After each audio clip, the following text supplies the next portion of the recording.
If I could somehow determine where the military is taking these UFOs, that would go a long way in corroborating the Times article. It could then, in turn, offer definitive proof of alien life. So I'm on my way to meet someone I think can help me.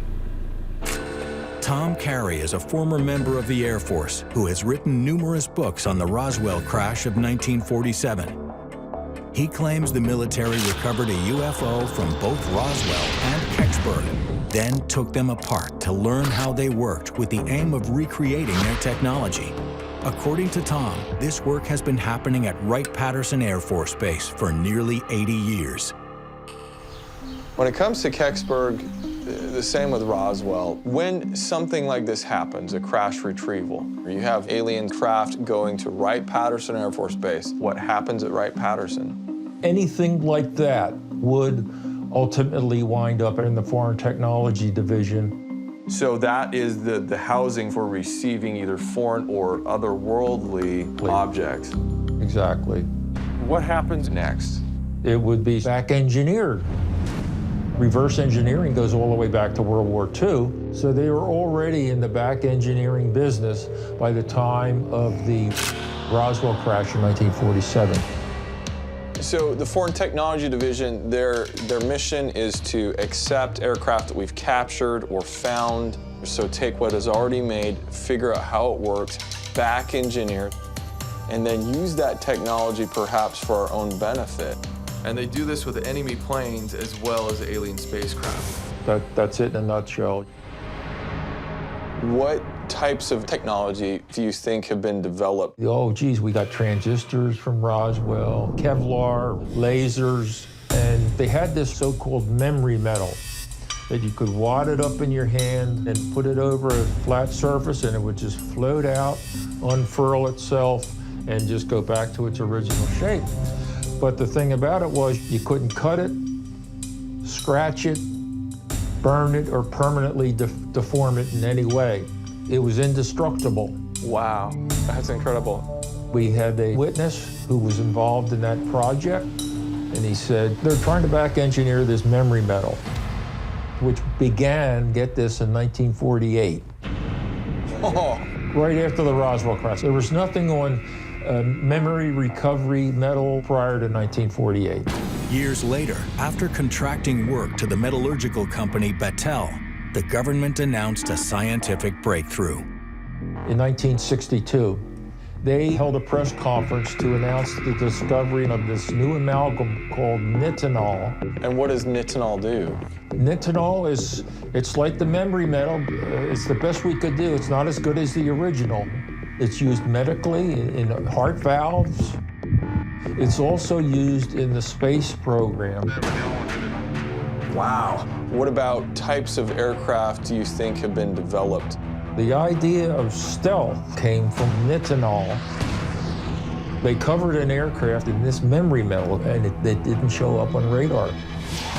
The U-2 was the first one, then the SR-71 Blackbird stealth. During World War II, the Air Force's best craft was the heavy bomber biplane. Not long after, the SR-71 Blackbird stealth was blasting through the skies. And everyone else might just look at that and say, well, that's American ingenuity. Many believe this unprecedented leap in aerospace technology was a direct result of the military's efforts in reverse engineering alien technology. They still haven't figured out how the Roswell UFO flew. Back in the 50s, they tried to create circular craft, but it was unstable. It's like a hovercraft, right? Hovercraft, yes. Because there's a lot of reports of triangular-shaped craft. I would say if they're seen in Nevada, that would be what they're working on now. But if they're seen in Sheboygan, Wisconsin, or Bug Tussle, Tennessee, it's one of theirs. Okay. So it's possible that a lot of this back-engineered stuff, maybe we figured out little bits of it, but that they, the originators of it, are still flying around as well. Yes. Wow.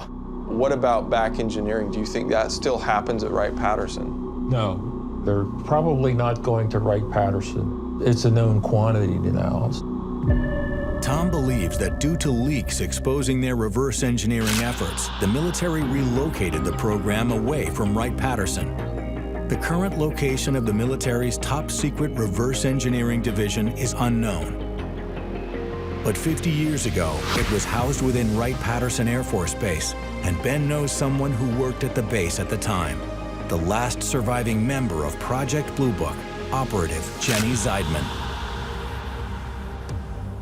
Good morning. Hey. Good morning, Ben. Nice to see you both. Jenny, Mark. I just met with Tom Carey, who told me the military back engineers alien craft at Wright-Pat. Jenny, do you know of any research that was being conducted on UFOs during your time there? Once a week or so, a man would arrive at the observatory office, and he would be carrying the cases that Hynek was supposed to solve. And I assumed he was from Wright Field, but he was kind of mysterious.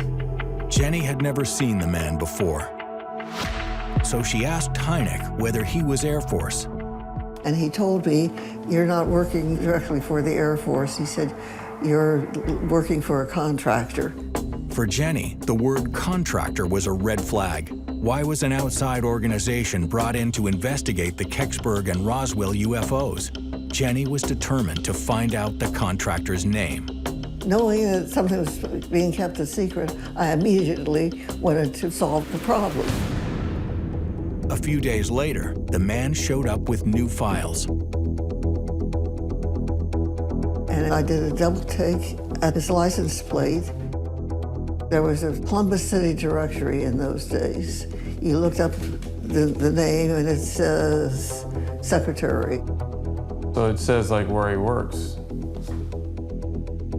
And I got out the directory, Vern Elsie, Battelle. Battelle is one of the premier metallurgical research places on the planet. Battelle is a private corporation Right. and a government contractor. Right.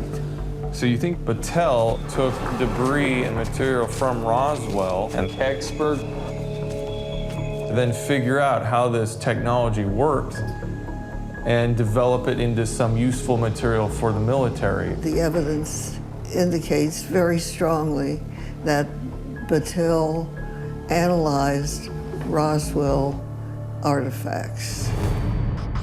If, as you're supposing, there were artifacts from Roswell and they were sent to Battelle, what do you think the next logical steps would be? To back engineering, from which NASA was born, so to speak. NASA was founded in 1958. Many ufologists contend the agency was born out of what was learned from the UFO recovered at Roswell just 9 years earlier. Battelle's presence at Wright-Patterson suggests that the reverse engineering of UFOs was happening there. But where is the program today? Is the military still back engineering UFOs today? I have no idea whatsoever. People know how to keep secrets.